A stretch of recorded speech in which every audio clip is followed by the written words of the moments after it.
Hey, how's it going, everybody? I'm Ben from Universal Audio, and welcome to a really special office hours because it's Thursday morning, and I've woken up. I've arisen the UA's favorite rapper extraordinaire, Grieves. What's up, What's up, man? man? I'm up. He's This is the up. earliest. This is the earliest I've ever done anything like this. It's 10:30. I feel like a bum saying that on a camera.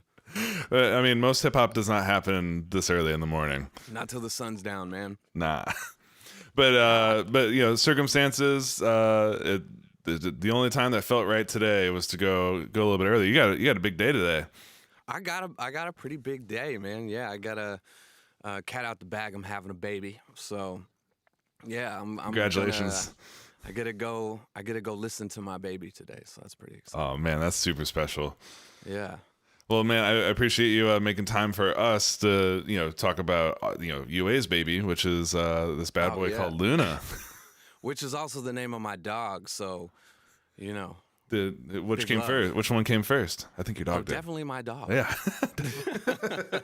Well, we did market Definitely my research dog. among canines, and yours won the vote. Hell yeah. Wait, can I say hell yeah on this? Oh yeah, man. That's the Hell internet, yeah. dude. We can say whatever. Shit, yeah. There you go. right. Keep pushing the edge. It's the beginning of the show. It's early. There may be some Yeah. kids who thought they were watching Sesame Street, but they got us You got instead. me up for this. This is not Gravity Falls or whatever the little kids watch. You're about to know all the shows those kids watch. I know. Just that droning in the background of like TV shows. At all times.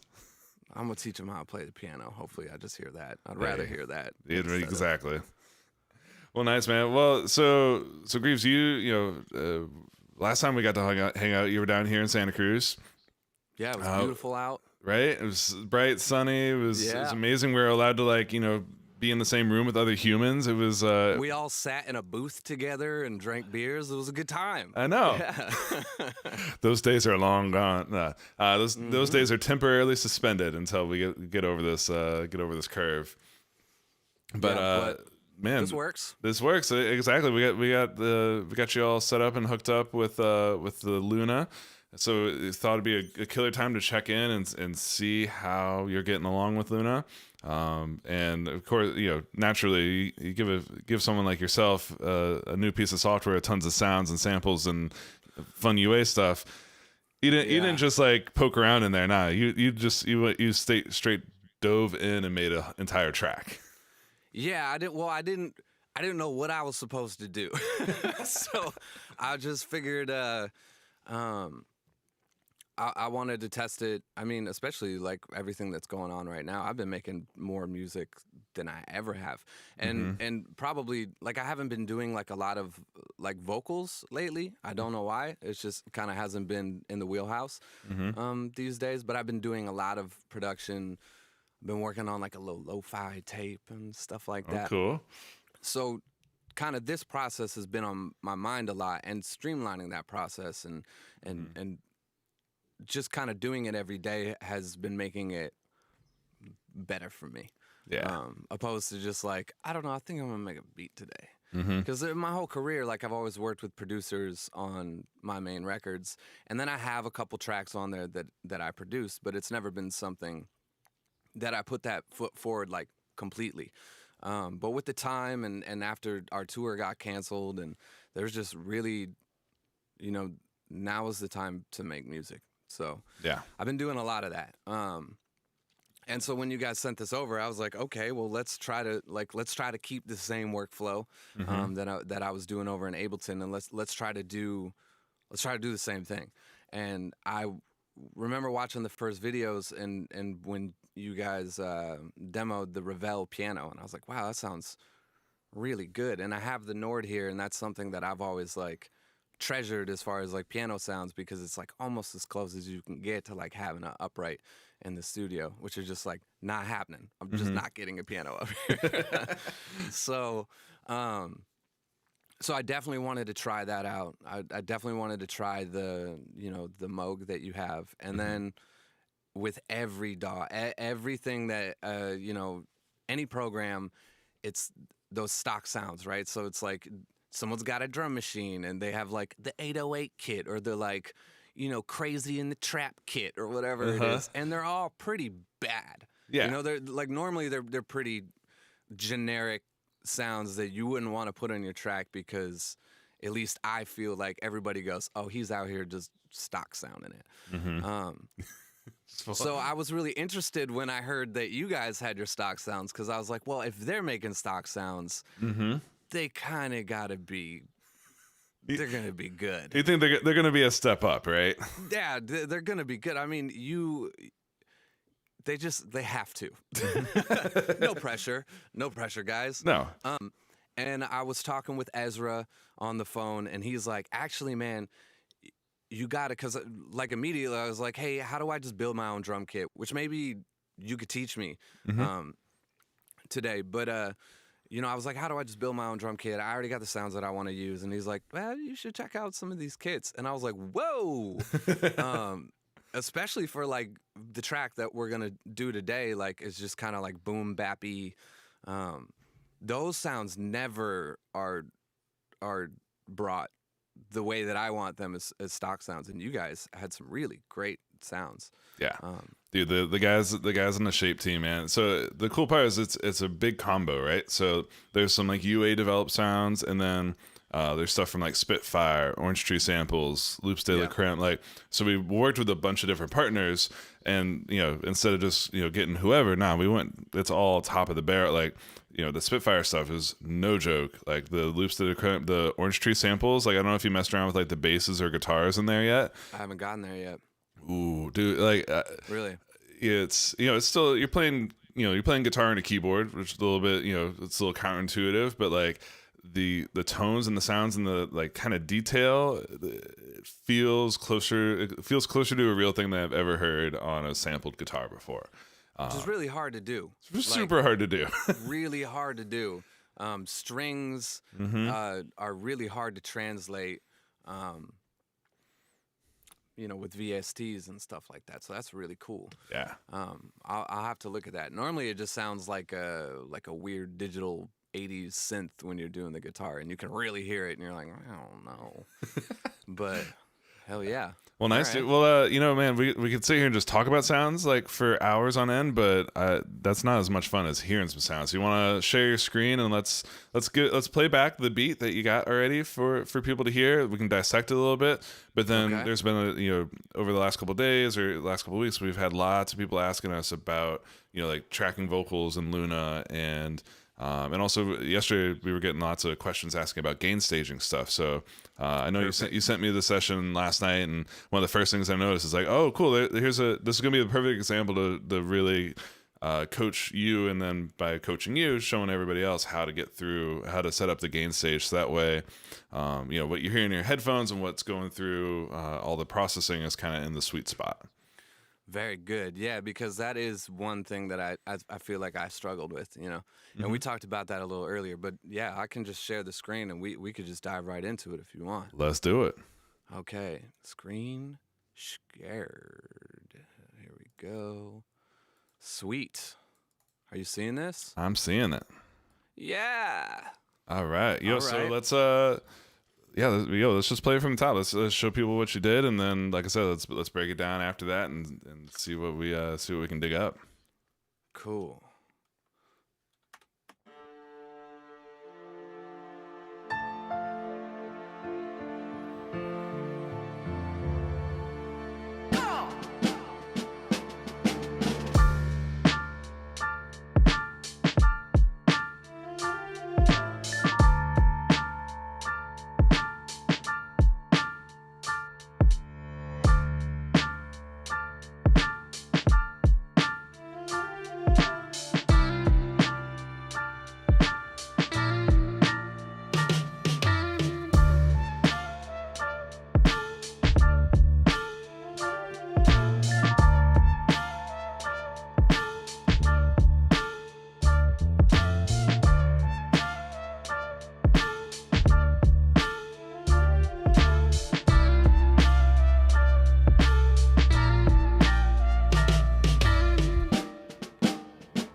Yeah.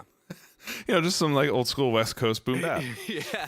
I was gonna say, I guess I should have prefaced, if there's a reason why this beat sounds like it came out of like 2001 or something like that, 2002, it's because there's always this like learning curve when you open up a new program. And so I kind of like default to like the beat that I could do like a million times over, which is definitely this one. Yeah. Right. And I always want, like, when I test a piano, I always want to hear the low and the high samples. And, well, like, the mid is where I find, like, a lot of the VSTs are hard to sound like real pianos. But, if the lows and the highs sound just, like that classic hip hoppy, then I'm a pretty happy camper. So. Yeah, right. Well, let's before we dive into individual sounds, let's show people how gain staging can kind of work. And Yes, you and I please. before we jumped on the stream, one of the things that you were telling me, and I've heard from a bunch of people, is like, when I have a track and record, it sounds one volume, and then as soon as I unrecord it, it either jumps up or it jumps down, and kind of there's a difference in volume between where and how you're working with it. Yeah. So a lot of that is caused, it's on purpose. So it's not a bug. It is a feature. It's part of the advanced real time monitoring. The ARM's purpose is like when you put something in record enable, it's just like, cool. Let me send this to your headphones as fast as possible. I want, we don't want to add any unnecessary latency by sending it through a bus and having it processed with native plugins. Like all the native processing and all of that is removed, and it just goes straight from the output of the track into either your cues or your monitor output. So it's great in that sense. But then if you've got, say, you like the way you've got your stuff bussed together here, right? You've got kind of all your instruments are bussing together into that instrument bus, and same with your drums, they're getting bussed into that.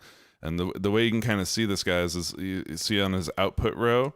You can see how some of them are feeding the orange main track and some of them are feeding these bright green instrument tracks. So that's how you can kind of tell. My dumbass. Got this thing just going to the main. Okay, yeet. There we go. So just, do you mind just kind of going into, put it on the timeline? Let's set up a point where there's like a little bit more going on than the intro. So we can easily start, stop, and get this gain kind of all dialed in. So maybe Cool. Where the bass jumps in. Yeah, we just start at the second 8 bar.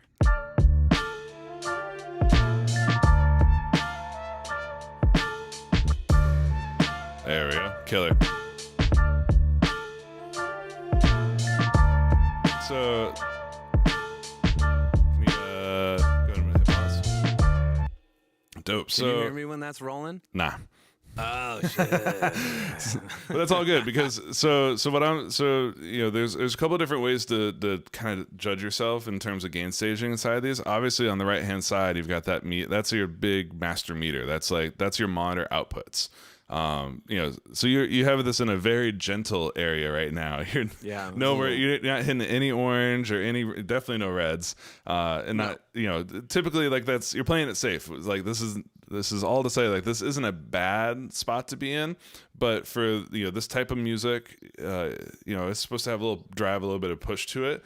This is definitely too low. I normally try to hit that -18 just to make people like you happy when I send it off for mixing and shit like that. But yeah, I'm not gonna lie, I was struggling with getting it there because I was leaving tracks record armed, and I was like, wait, why is it double as loud now? Yeah. And just overall metering, I'm used to the kind of the VU meter. You've got actual hardware. Digital. You've actually got a hardware VU meter normally, right?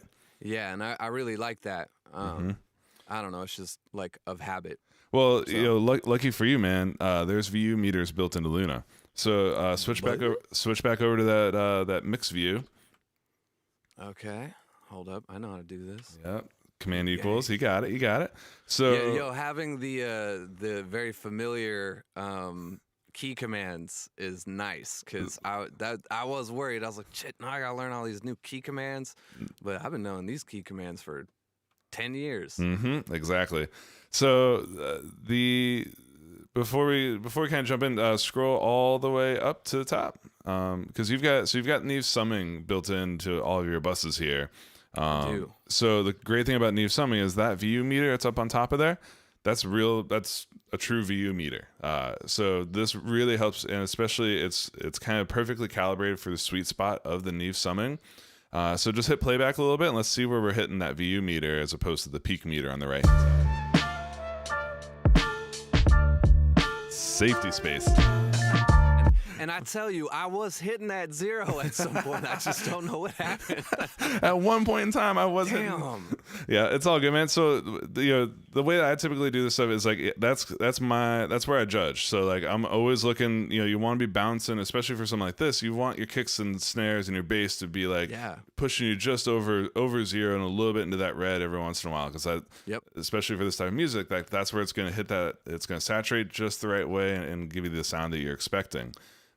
So literally what we're gonna do, man, is we're gonna grab faders and pull them up. But the dope thing that you can do is you can, I think you've already you've probably run into this and working in it, but I did it by an accident once. Exactly. So selection grouping is so sick. So basically what selection grouping means is that any tracks that are selected, you see that blue outline around all those faders?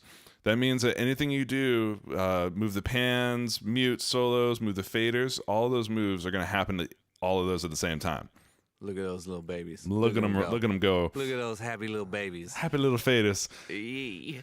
So exactly, man. Just pull them up, and luckily for you, you've got a drum sub bus right next to them here. So you can use the VU meter at the top of that bus to judge, are my drums now, are we hitting the sweet spot with the drums? So we can kind of do this piece by piece, just get it feeling good here, and then we'll roll on to the next.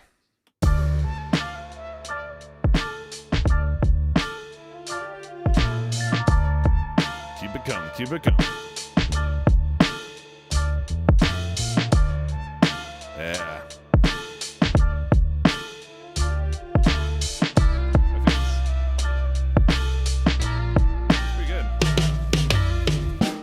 So now we're peeking out our bus just a little bit. That's fine. So the cool thing about working inside Luna, like this whole mixer engine is a 32-bit floating point.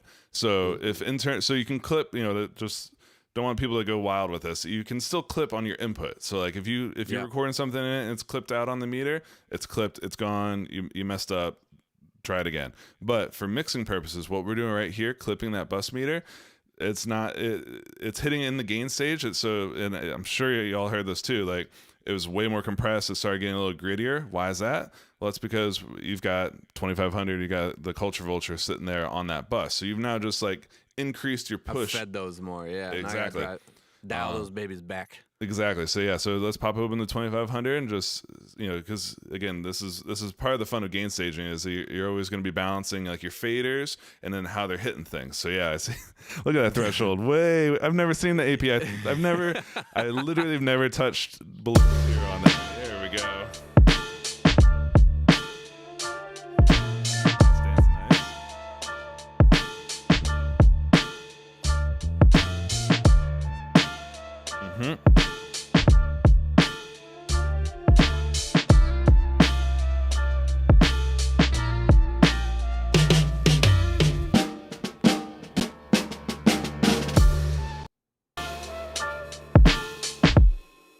Ooh, we maxed it.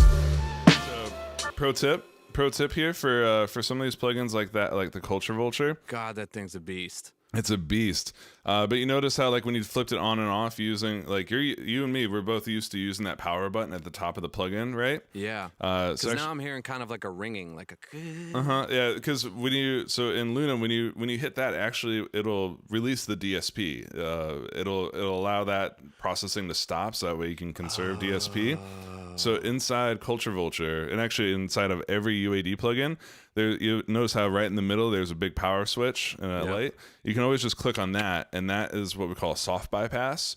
So it'll make so there's no glitch, there's no like dropped anything, and it just makes for a smoother on-off kind of bypass experience. But what I'd recommend for that little noise thing is just hit the power button that you were hitting before, the one up in the top bar. Just hit that on-off one more time. Sometimes that refreshes it. Still got it. We still got some whack ring. Not 100% sure where like.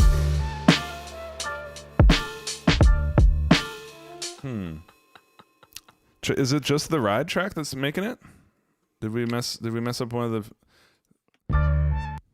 Oh, This is the man. This is the fun part about selection group. So there's a quick way to get out of it. So if you have the selection group on, you can just hit Command, and that'll temporarily disable your selection group. Okay. And allow you to make a move to just one fader or one button, or do what you did and just kind of fix your selection. Click on one. Mm-hmm. Let's see if it's just that ride. Yep. Whoa.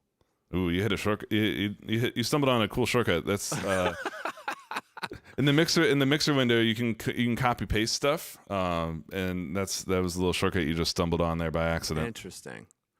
What if I tried taking it out of the drum bus real quick? Would that might work?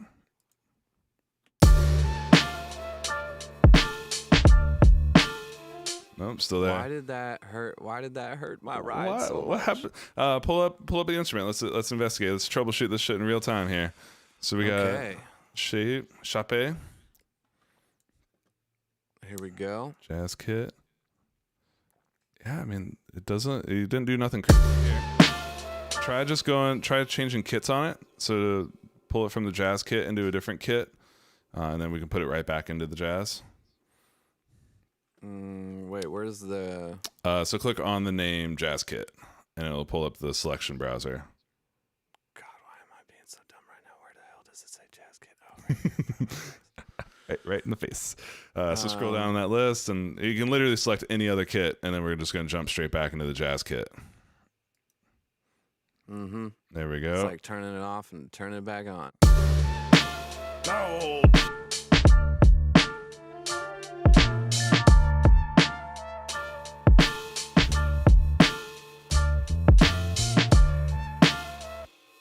I mean, I'm starting to get used to it now. Weird. I'm starting to get used to like it's a little bit more of like it's like a ring mod on top of it kind of thing. It's so weird. What if I'm gonna try something even? I'm just gonna get rid of it. Yep. And then I'm gonna put it back. Boy. Nothing. No love today. No love. Maybe And try those two. Yeah, try those two. Yeah, let's try disabling them.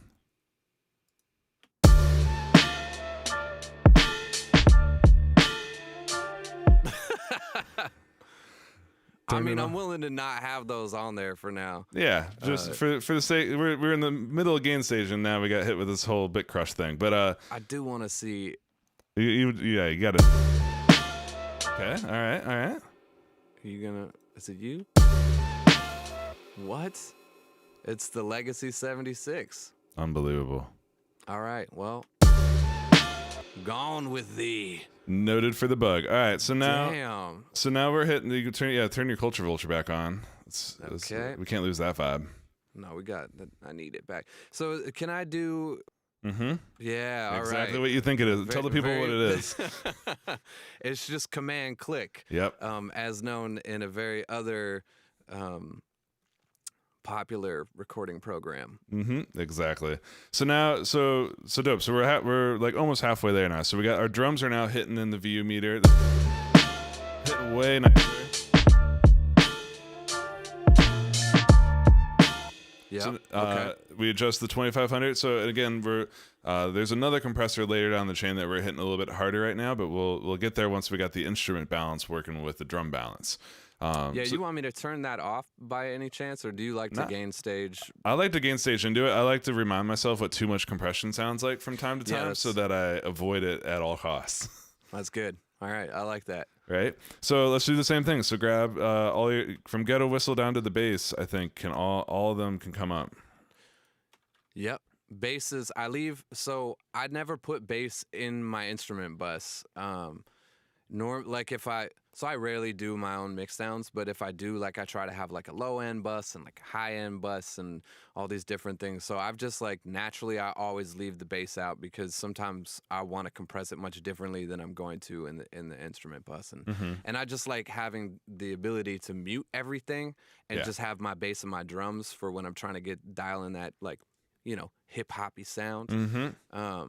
So yeah, I always leave it separate. It's It's got its own, yeah, it's got its own way into the main, and that's cool too, because like, you know, the way to think about these things too, right, is like by bussing different things together, they're kind of acting together, and they're getting a little bit of squeeze, you know, from like the 2500 or on, you know, on these instruments here, you got the G bus, but leaving the bass kind of pure and like on its own, it just comes in at the final, you know, on that final main bus.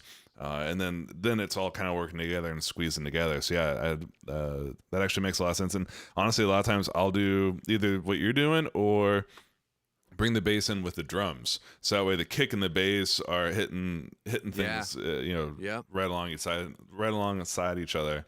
It feels like to me, and maybe this is just like, you know, because I started making beats on hardware like long time ago, and so when I put everything into this instrument bus, and if I put the I love that ATR tape machine, and I like to turn up the, you know, I like to make it a little wobbly. I like that wow and that flutter. And then I do my compression and stuff like that. It feels like a sample that I have all the control over. Yeah. So it's like processed when, you know, like when I mute it or solo it, it's one thing. It's that sample. But I still have control over all of its stems, which, you know, you never did. Which you never get with the actual sample. Exactly. So it's still like me wanting that sound, but just having control over it, which is great. Yeah. So let's just do the same thing we just did on the drums. Just let's pull them faders up. Obviously, for instruments like this, we're not the goal is not going to be to hit that Neve, you know, anywhere near as hard as what we were hitting on the drums, because these are, you know, there isn't as much bass or low end energy in any of these tracks. But just so now we're just going to use our ears and, you know, get the relationship between the drum mix and these instruments feeling good.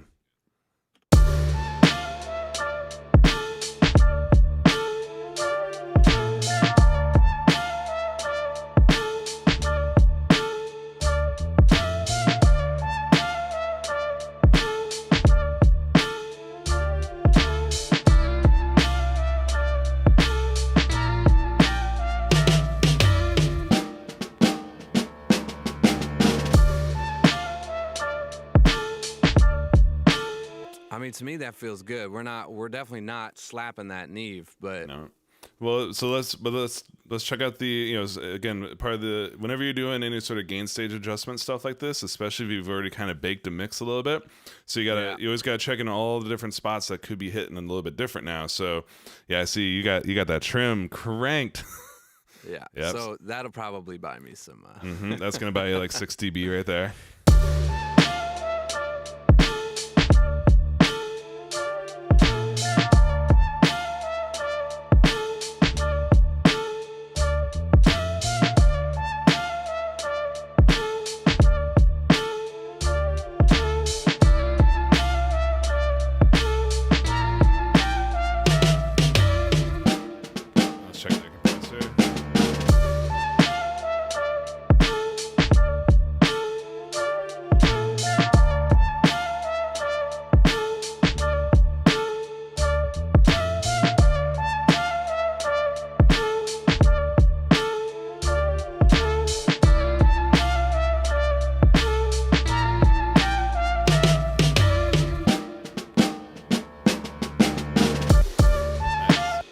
Yeah, man. Yeah, that's a lot better. Way better. I'd say maybe pull the bass fader up just a touch.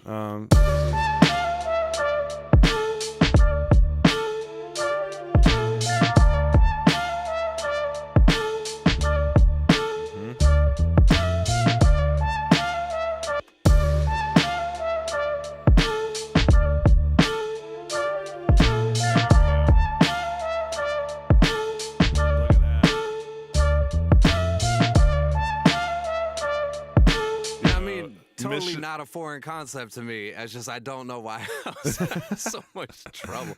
I think it's because I'm figuring, you know, I'm trying to figure out so much, and then by the time I get to this point, I'm like, I don't know, fuck it, I got Yep, I got enough to work with. But it's kind of, Plus, we isn't might it as nice well having show a problem? exactly that's what we were discussing this right before we came on air. We're like, we were thinking about fixing it. I was like, no, don't fix anything. This Yeah. is it's really helpful for other people to see, like, cool, how do you pull yourself out of a, either being too low or too high, and it's really just as easy as kind of grabbing a bunch of tracks and pulling their faders down together, and then it's really helpful having stuff like the Neve summing or an SSL or API, like having a bus compressor and a VU meter. The 1-2 punch there, it's such an easy way to like judge how am I hitting, like am I in the good sweet spot for these processes. So the last thing that we should check now, so we checked our main fader Neve summing was looking right on the money. That's the sort of, you want to see it dancing, you want to see it moving around. So now let's just check your that SSL that you got on your main bus there.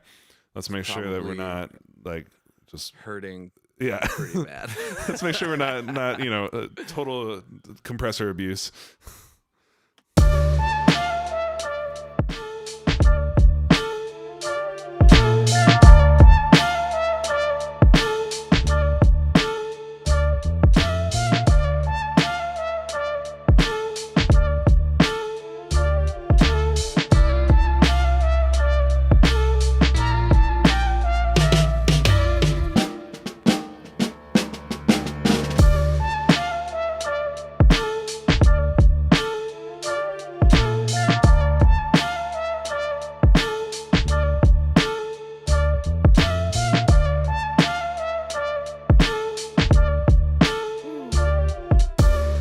Yeah.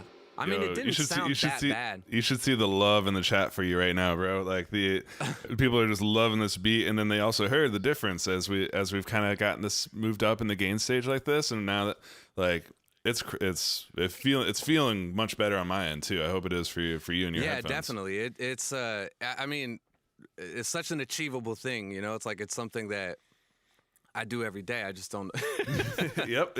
So the way you adjust this SSL, like no comment, because you got it just right of like using that threshold. So you're seeing movement from it, but you've also especially for this type of music, having it pinned in just a little bit like that. Since you've got the release on auto. It's a really interesting and very signature mode for the SSL bus compressor, where it'll actually it moves. It can release fairly fast on fast stuff, but the overall you notice how like the meter kind of stays up and working for a second or two, because it's such a cool and interesting and characteristic release curve. But yeah, that's the motion you're trying to look for. It sounds really good. Like it's very. I mean, I hate to use words that are used so much, but like the glue, like it's like very gluey. It's wonderful. I love this thing. This is like one of my, desert island plugins. I don't know why I'd need a plugin on a desert island, but you know what I'm saying. On a desert island, you probably want water. You want food. I need some water and a radio and then a laptop with an Costco. Apollo running Luna. Dope, man. And so now, actually, so your main vocal track, so the one that we're hearing you through now, people have been asking for this from the get-go, but I was waiting until we gain stage the whole session, right? You're actually you're a little low on our side, so go ahead and pull that fade. Now that we've brought the whole mix up, you can bring that fader up so we can hear you better. Yeah. Okay.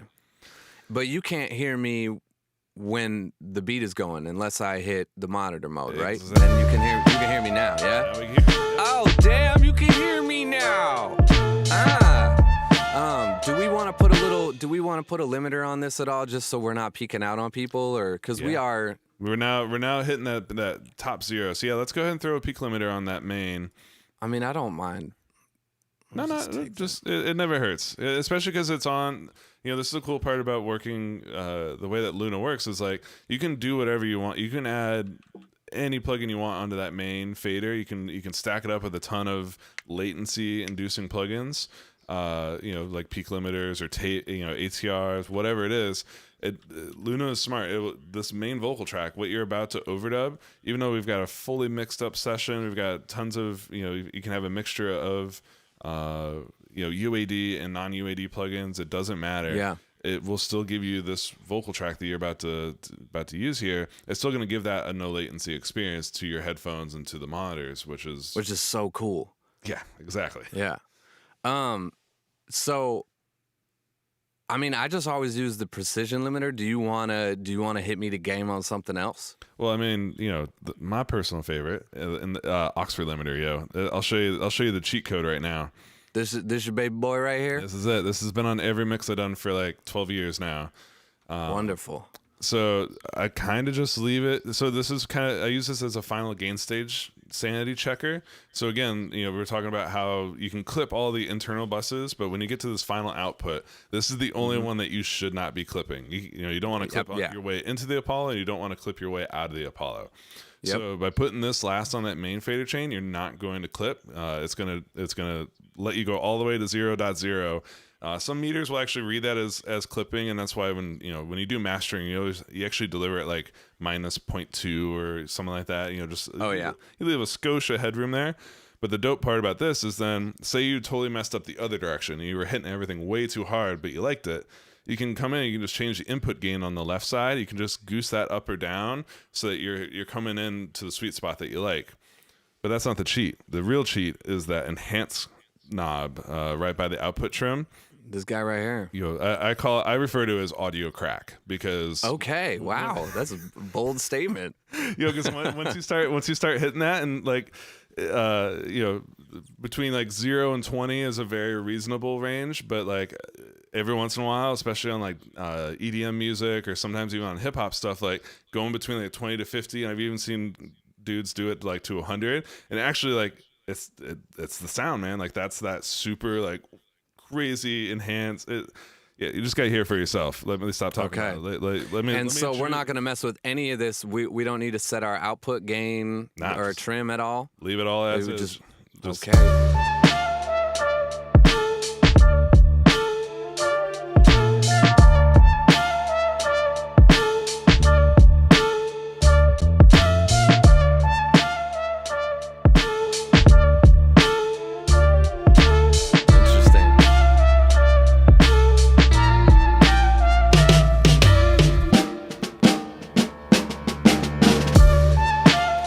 Makes my kick a little mushier, I think, when it gets super high up.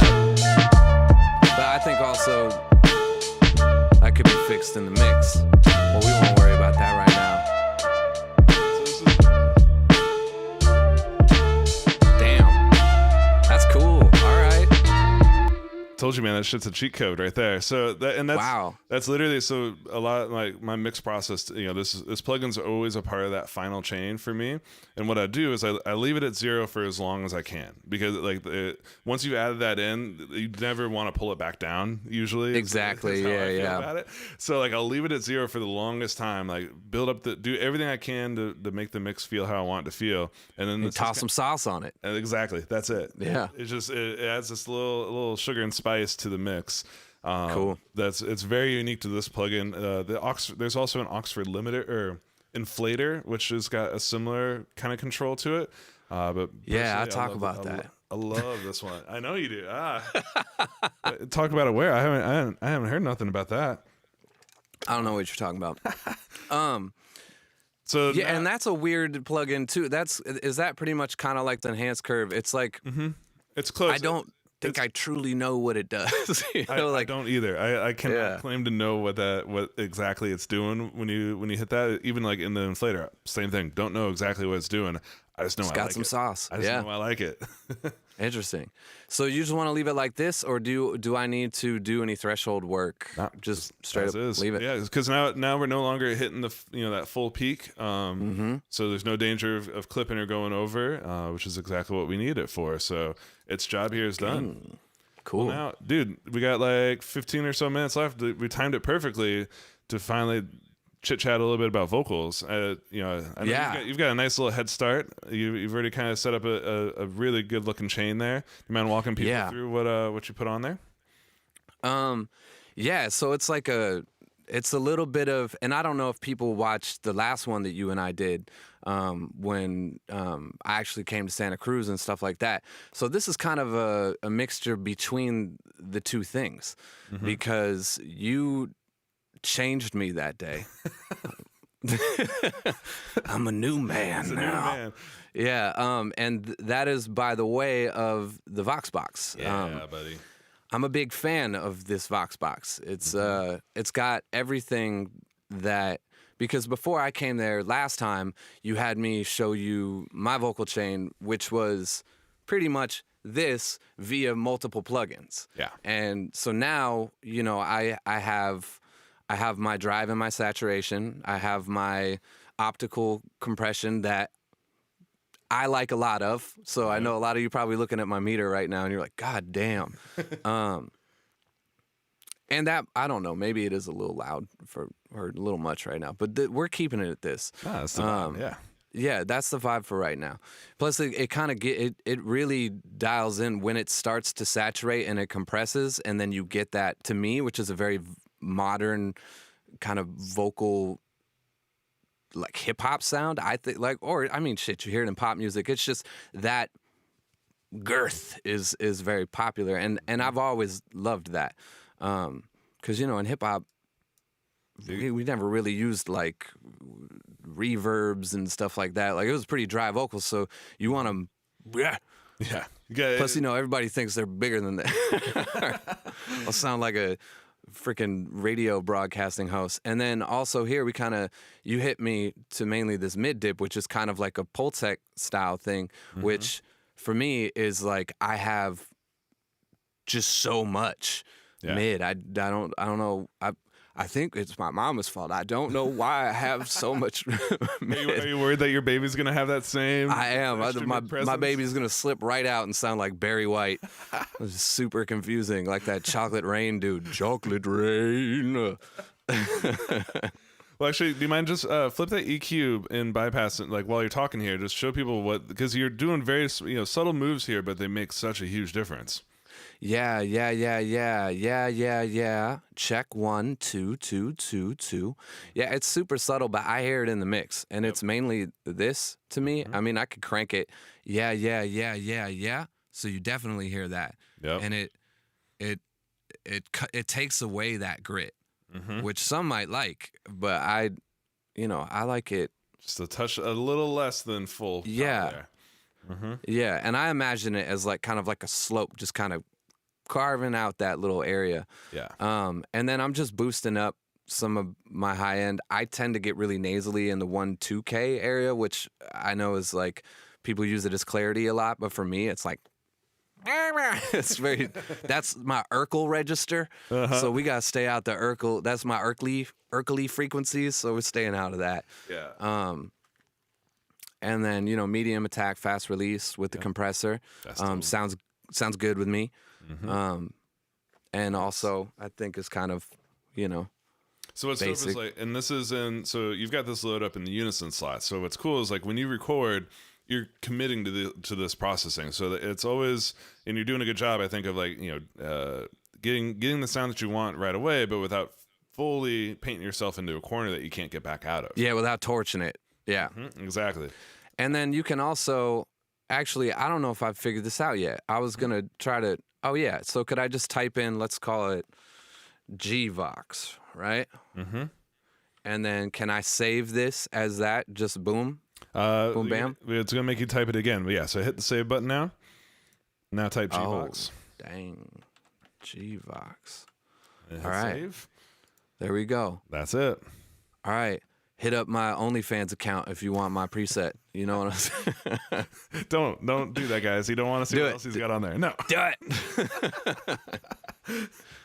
I'm super into Indiana Jones role play, so you know, prepare for that. Exactly. Well, you by the way, just a little off topic here. While you brought it, well, as long as you're talking about your OnlyFans page, you've been streaming on Twitch. Like, what's your? I have been. You've been making music, playing video games. What have you been doing on there?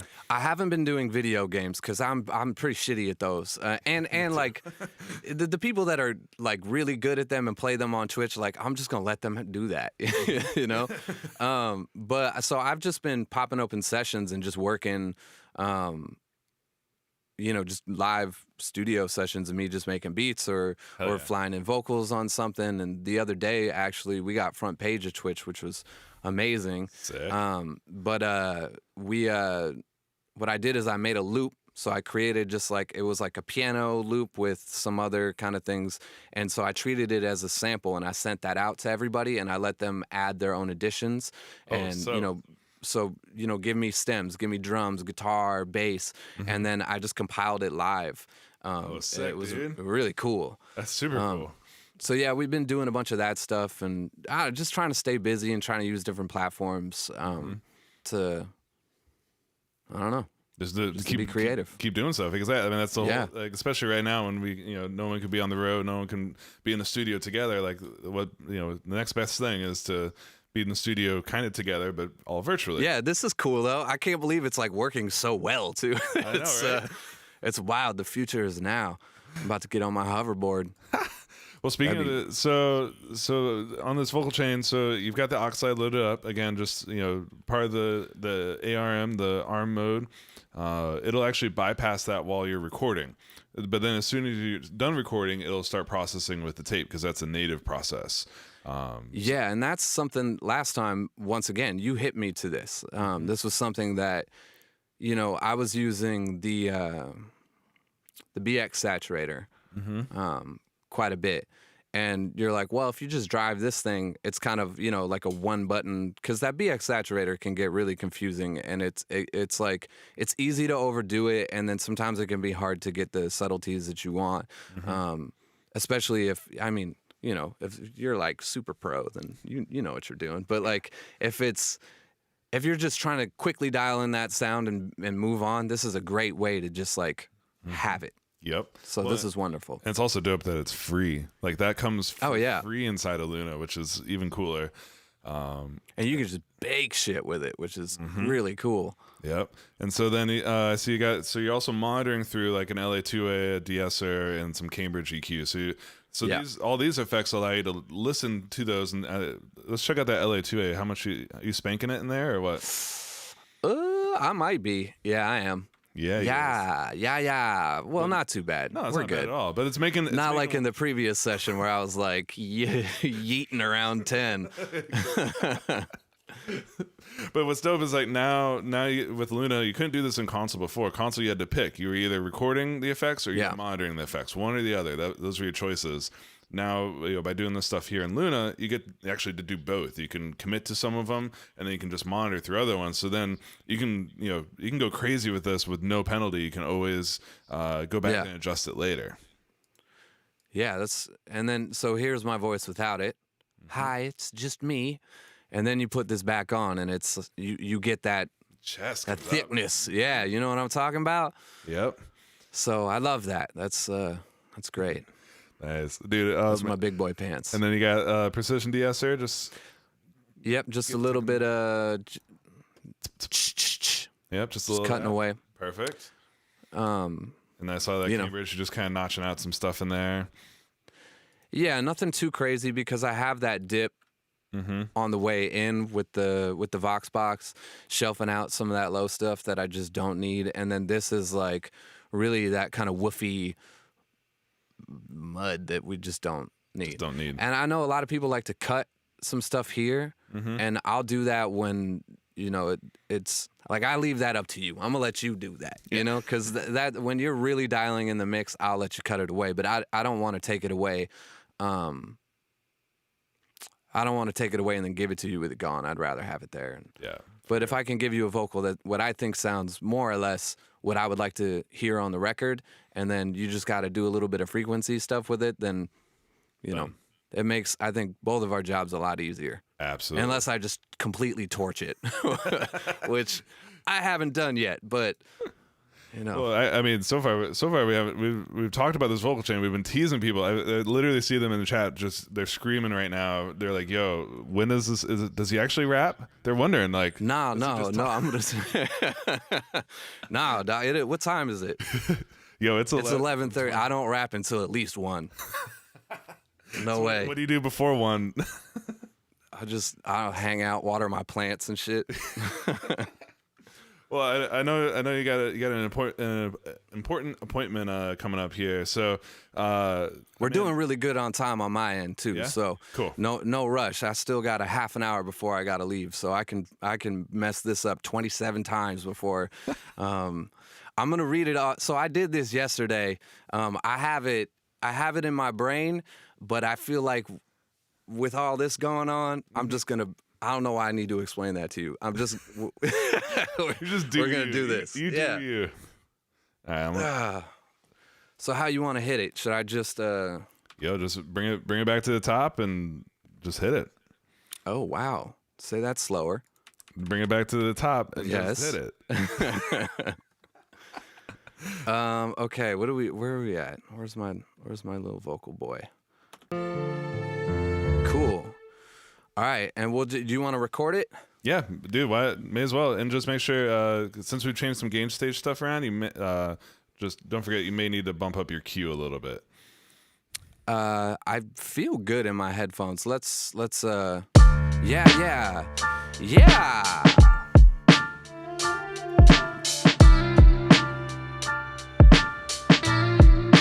Wait, where's my key? Oh, there it is.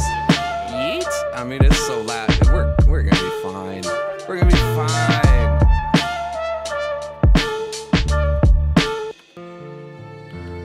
All right. Okay. Here it is. You got a name for this yet?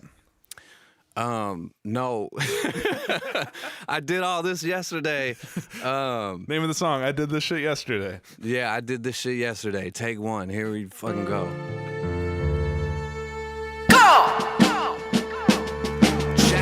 First time I put my face on the screen, I was posted up. Oceanfront view, chasing dreams, now I'm locked down. Sheltered in place and can't do shit. Last time they wanted me to rap, let's do this. He cold, but the flow's hotter than coals when they heat up. The kick, ride, hat, and the snare, they get beat up. Chicago boy, living in Grit City for keeps now. Covered in harmonic distortion, just like the Grieves sound. Shit, who the hell died and made you boss? My advice, stay in your lane. Shouts to you, God. Might as well stay in your crib and clip coupons and spend a little bit of your savings on trying to move on. Keep it 2,500 like that AP. I got that Oxford ready if they inflate beat. Bands in the air, crank that MAAG. I stay laced up with the blessings of UAG. 20 minutes, I'm gonna meet my baby.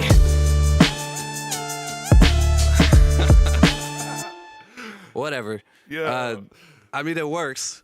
I think this may officially be the first rap that integrated UAD full on, like just to a super nerdy level. ass, whole nother level. I love it, bro. And then we could do a playback. My heart's pounding a little hard, like I wasn't completely in my pocket, but we can, we'll play it back. Up to you, man. I mean, if you got a little more time, like, what do you feel like? I know you got a hook in there too, waiting for us. So like, yeah. So I had the hook, which is like, and this is I feel like it's a pretty common practice. Is I don't actually hear myself on this hook, and I don't know who I hear, but I don't want to lose the idea of what I have. And lyrically it doesn't have to be the same thing, even melodically, but just kind of like where it is. And there's also a lot of stuff that I want to do with it processing wise that I quite haven't figured out how to do in Luna yet. And I like to do a lot of formant shifting, which isn't available on the auto tune in here. Nope. So what I did today is just strictly UAD. It's stock sounds. Every sound on here except for that drum fill is stock sound. The piano stock sound, the bass stock sound, the little ghetto whistle stock sound. So this is all shape. This is all built-in sounds. I think this is all MIDI. Yeah, it's really cool to see that you found.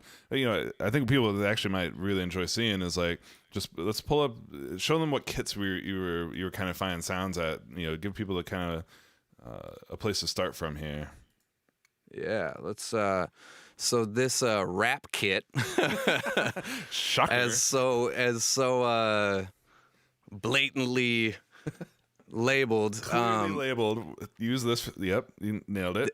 And this is going to be like a lot of your kind of modern rap sounds, I believe. What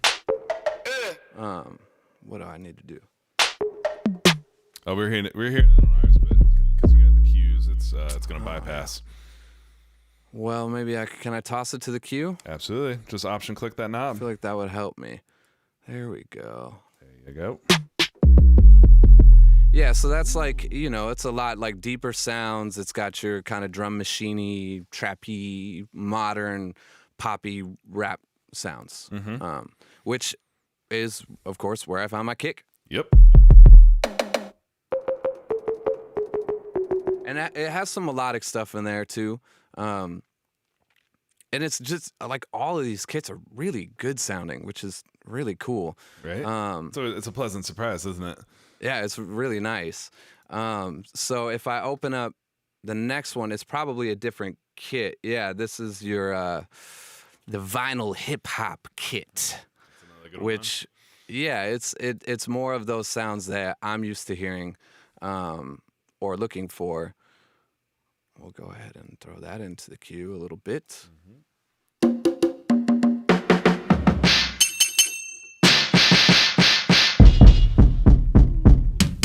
Yeah.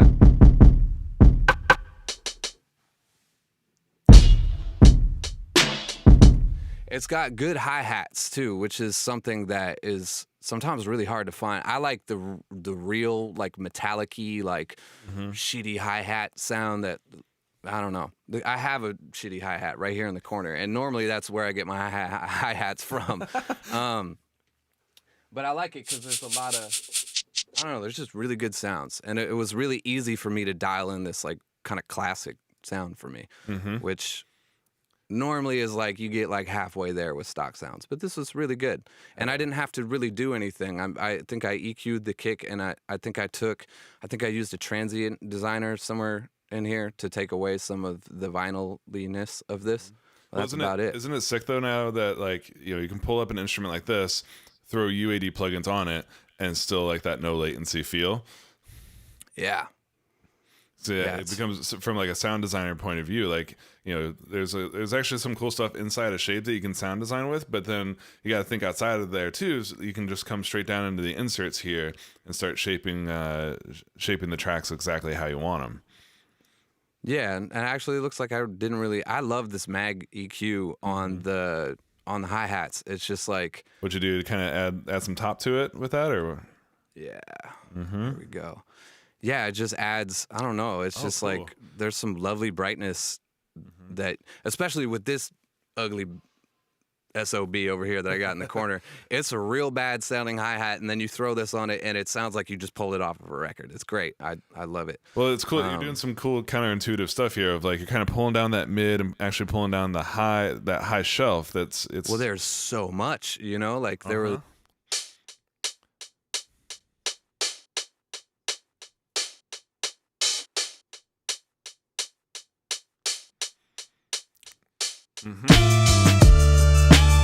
Yeah. Well, and by pulling it down there, and then you add in that air band, so you're kind of doing like a dip here that extends all the way up, and then later on pulling it back out.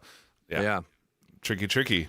It sounds good. I mean, really, that's the whole point, right? There's no method to my madness. It's just if it sounds good, it's good. Exactly. Nice. It's cool. So these were all Shape. Let's show the people the bass, because they're gonna wonder like, man, how'd you get? It's a cool like smooth, just very sub focused sort of thing, and that's in Shape as well. Nice. Shape, yeah, it's Shape, and I think it's like the warm bass, it's like, and it's an Orange Tree sample, so that's cool. Notice how it's even got it has effects in there, so. If you click in Shape, like right over, you see those like 3 yellow lines in the middle of the sound? Yeah, nope, down just a little bit lower. Yep, so click there. So this brings open the part where you can do a little bit more part editing. So you notice there's this is nice. Saturation, there's built-in LA2A, and that's not just like a generic LA2A, that's the LA2A. That is the UAD LA2A, exactly. So like it's got UAD powered effects built into Shape, both for as like compressors, saturators, and I'm sure you've noticed at the bottom there's like the reverb and delay options as well. UAD effects, like the tape delay that's in there, that's I think it's just built into your instrument. That's so cool. It's super cool. And so like being able to quickly, this allows you to come in, like if you like, I like how this is sounding, but I want more drive, or want, to shape the tone, make it brighter, warmer. Like, you got just really easy to use controls, and they're all customized per instrument. So every instrument's got a little bit different amounts of controls that are perfectly suited to what's needed. Yeah, it's nice. I mean, I didn't even see this little saturation knob. Let's. Oh yeah.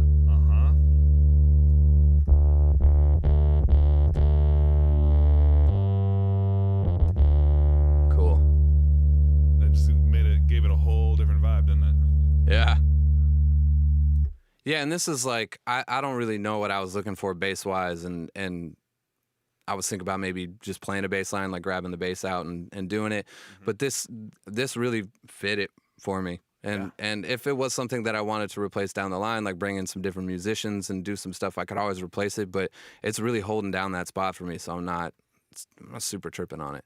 Yeah, nice, man. This is good though. I don't think I ever knew that the LA2A was built into it, so I could ditch this guy, save myself a little DSP, and if it's on inside a shape, and you're kind of doubling up. Again, like I said, it changes based on what instrument you're in. But if you go up in the inside shape here, if you go to hit that back arrow up by so that brings you back out to the part browser here. So down at the bottom, you can see there's two more effects down there. So this one looks like you pulled up a preset here that's already got some digital distortion and then some bus compressor. Now, this is the thing that like blew my mind about Shape, was the way it gets into those effects. Because like obviously, you got those two knobs on the part, so those are your sends into those effects.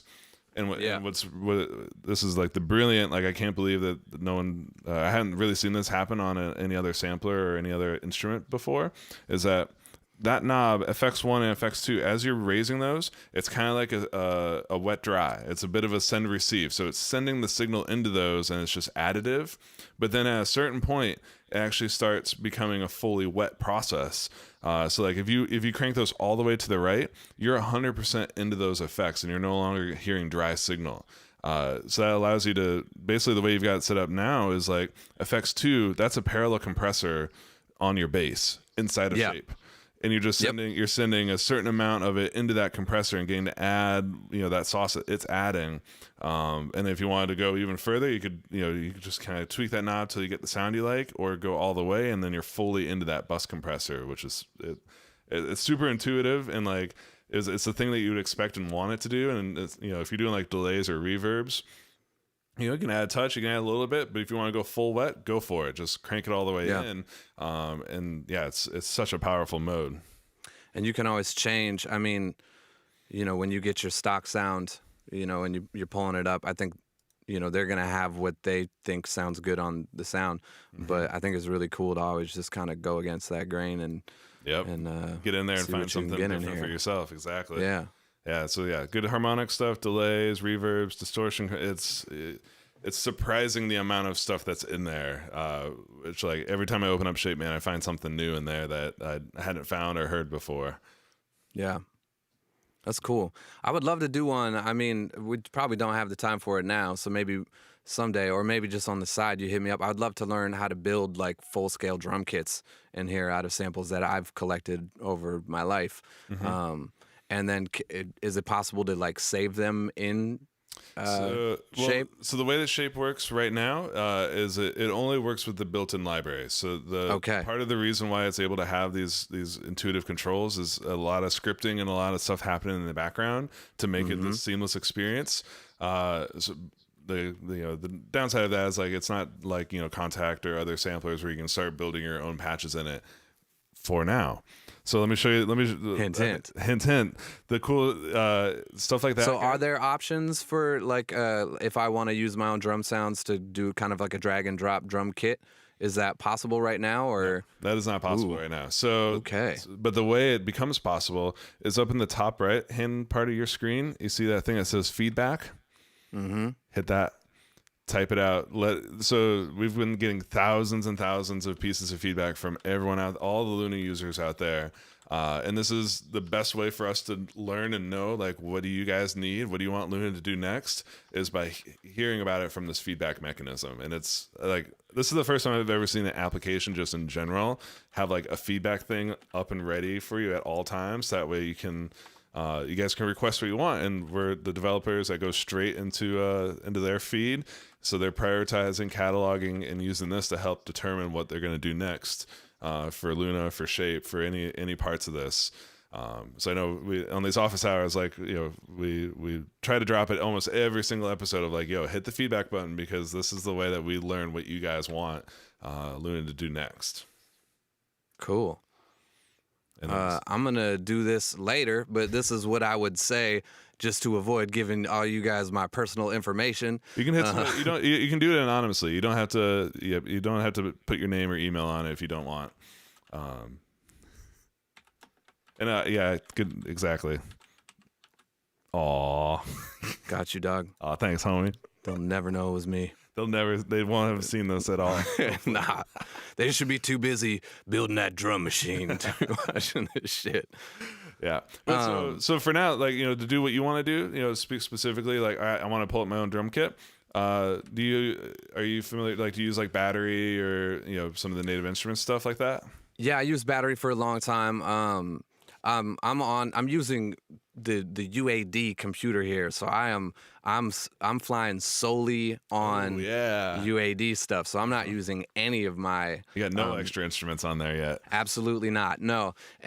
But I use Ableton a lot. So, you know, just using their drum rack, where it's like, you know, you have here where you have your tracks, you just drag over, you can set a folder for, you know, like a library folder. Yep. And then you can just toggle through all your drum sounds and then just drag it right into the drum thing. You can set your choke for hi-hats if you want to open, and you just have, it's just so quick. Yeah, which is what you want, so when you're trying to just drag drop drums in and get going and be making a beat, right? Like, you don't want to be fussing around with like, all right, where's the choke thing again? Oh shit, you just want that stuff to come up and be right at you. Yeah, that's really nice. And what I mean, if I gotta, you know, give some hints, what's cool about their drum rack is that you have one drum rack, right? And it's a MIDI thing, and you put everything in it. But if you go over to the mixer and you click on, let's say this is my drum rack, and it has my multiple things of MIDI, you know, like, it's just, I do it all on one track. It's my kick, my hat, my snare, my fill, all that other stuff. Yeah. And then if I click a little button, it opens it up and it shows faders for each one of the pads on the drum rack. Oh, so I can mix that one channel individually without having to, and then I can just click that back and it just folds back in. So then my mixer view is just clean again. Well, and then you could throw your SSL right on that and bam. Treat it all together. Well, yeah, I showed you this trick a little bit earlier. You remember what and similar to what you're doing there in Ableton. So on any track that's like a bus, you notice there's a button that says spill on it. Yeah. Yo, hit that spill button on your drum bus, see what happens. Yeet, it's just my drums. There it is. That's so... I don't know why I was avoiding that button when I was playing with this earlier. I was like, I don't know, spill doesn't sound good. I'm not hitting that when you spill think button. like coffee or water, you're like, yeah. Every time I spill something, I get yelled at. There's no way I'm hitting that button. No, but it's so helpful, and like it not only does it in the mixer view, but now you can go back to the timeline view, and again, it's focused your whole session on just like, cool, let me show you what you want to see right now, which is just that's so drums. Cool. Is there a way to hide it in its group by any chance? Like, this is all in one group, but let's say I don't really want to see this stuff. You just would highlight it and hide it right here on the side. Yep, exactly. So yeah, and what's cool is like, so let's try this out. So hide all your drum tracks. Be like, cool, the parts are done, I'm good, I just want to see one fader. So you can right click and select hide. Hide all tracks? Just hide tracks. Sorry. Oh, it should be doing it to all of them. But here, I'll show you a cool trick. There's a dope thing that Luna does where if you press and drag on a control, it'll actually do it to multiple. So right where you were over there on the left-hand side, yep. So you see that dot? There you go. Click and pull. Nice. That's very good. And then so now, say you want to get that shit back really quick without having to go back over there and unhide it, hit the spill button. The spill button will automatically bring them back to life. Oh, really? So you can leave them hidden in your session to keep it super clean, keep it nothing but what it is. Hit the spill button, boom. Now you're looking at your drums. Oh, that's great. That's great. I love that, actually. That's amazing. So that way I can just have a clean... Oh, that's great. So you could end up organizing your sessions so you're just looking at your instrument bus, your bass, your drum bus, and then like your vocals. And you can really streamline it to be exactly what you want. And then, oh man, I need, just like what you're saying in Ableton with the drum rack of being able to press a button and show all the drum tracks again and get the individual faders. Spill button, you're there. Oh man, I like this so much more. That's great. What? Okay, damn, game changer. That's really cool. I like that a lot. I'm gonna go ahead and do that with my instrument bus too, just to clean this view up. And then I think I noticed it doesn't. If I switch over here, right? Like my drums are still here, right? Nope, they're hidden. Or no, they're gone. Yep, they follow. They follow whatever's happening on the mixer view is also happening in the timeline view. So the thing I think you were probably seeing earlier, because you got a dual monitor setup, right? Yeah, so that's what it was. You can have two different Luna windows stacked on top of each other. Those will be independent. So that way you could set it up so like, cool, one monitor is looking at just drums and always, drum stuff happening up here, and the other one could be like your full arrangement or vice versa. Yeah. So having the alternate windows, that's where it allows you to see different sets of tracks on different windows. Cool. Yeah, I've been keeping the mixer over here and then just keeping the sequencer up here so I can kind of go through stuff. What time we got? 11:49. Should we listen to this? We'll listen to this one more time. Yeah. And then I guess I can unmute that chorus and you can just kind of see where we're at. Yeah, let's do it. Let me unmute this hook bus. I'm gonna check it. First time I put my face on the screen, I was posted up. Oceanfront view, chasing dreams, now I'm locked down. Sheltered in place and can't do shit. Last time they wanted me to rap, let's do this. He cold, but the flow's hotter than coals when they heat up. The kick, ride, a hat, and a snare, they get beat up. Chicago boy, living in Grit City for keeps now. Covered in harmonic distortion, just like the Grieves sound. Shit, who the hell died and made you boss? My advice, stay in your lane. Shouts to you, God. Might as well stay in your crib and clip coupons and spend a little bit of your savings on trying to move on. Keep it 2,500 like that AP.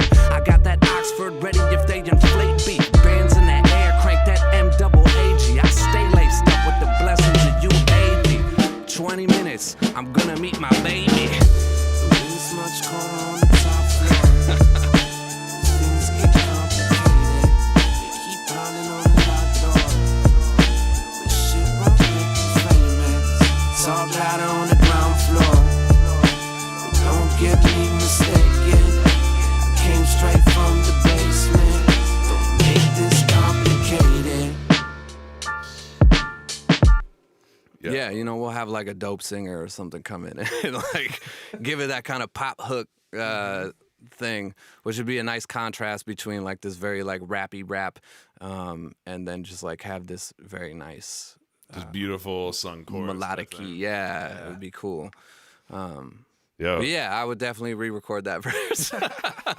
But you get it, this is by the seat of our pants, so that's cool.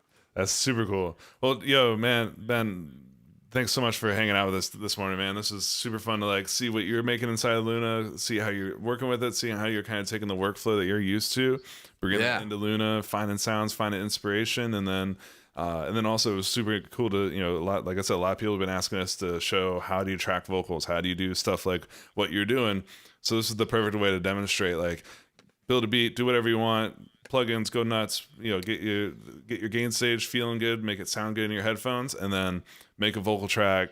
Again, put some stuff, put some sauce on it, put the some vibe. Sauce on it. Get the vibe. And it's nice to just start with the sauce. Really I feel like creatively, especially like when you're writing, I think you hear yourself how you are used to hearing yourself on record, And so when you record yourself, it's nice to have that almost immediately, opposed to you just like, a lot of people put a lot of faith on engineers being like, no, he's going to make me sound good. I know he will. I'm paying him to. He's going to make me sound good. Yep.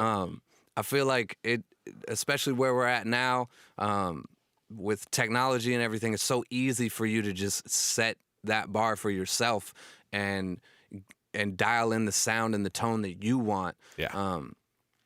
And so when you do send it off for mixing, if you do, if you're mixing your own stuff, then, that doesn't really apply to you. But I think it's so much better. Like when I play the verse back, if it's the right performance and I'm already hearing it how I think I should sound, that's great. And when I'm speaking now, like it's gonna drive a better performance out of me. Well, and also too, like even when you do hand stuff off to an engineer, like I love receiving tracks that have been well recorded and where like someone's already put thought and attention into like how things are gonna sound in the final product. When stuff comes in committed, it comes in either committed or with a vibe already in place on there. Like I see that as a huge benefit. That's a head start for me. Like I've already something you already like how it sounds. Great. I want to take it from there. And then how can I add just little touches here on top to like make that speak through even further. So yeah, man, this was super cool to see your process here, man. And congratulations again, dude. Like thank you. We're very excited.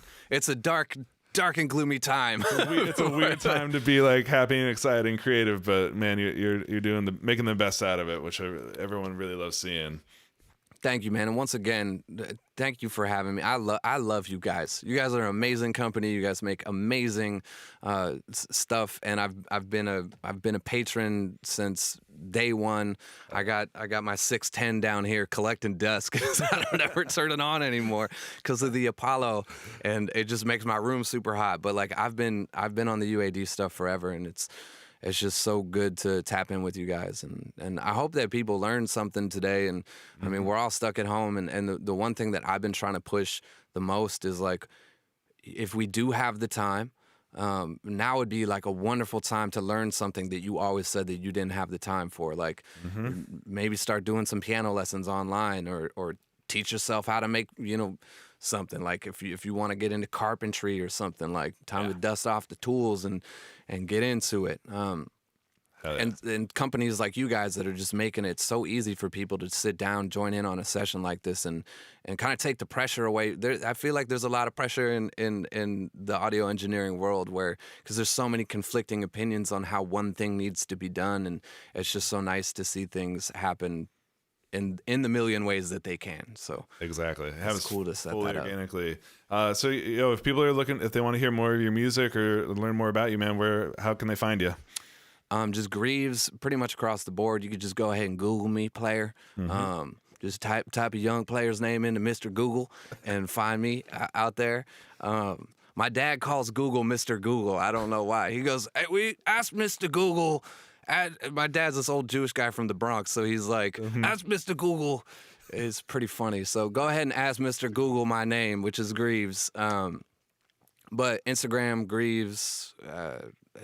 We switch it around a little bit. It's like Grieves Music on Twitter, Grieves on Facebook. But Mr. Google knows where to find all. Mr. Google knows. He knows me. So you ask him. Awesome. Well, dude, thanks so much for hanging out with us this morning and doing a early morning rap. I know is never the ideal situation, but man, it was good though. You made it sound real good. Now I'm awake, man. This is better than coffee. I'm jacked up now. Hell yeah. And thanks everybody for tuning in. I hope you guys enjoyed this very fun office hours. We'll be back tomorrow afternoon. We'll do some Q&A, a little bit of happy hour, just kind of hanging out, geeking out more on Luna. So I'll catch you guys tomorrow. Stay safe. Talk to you soon. Peace.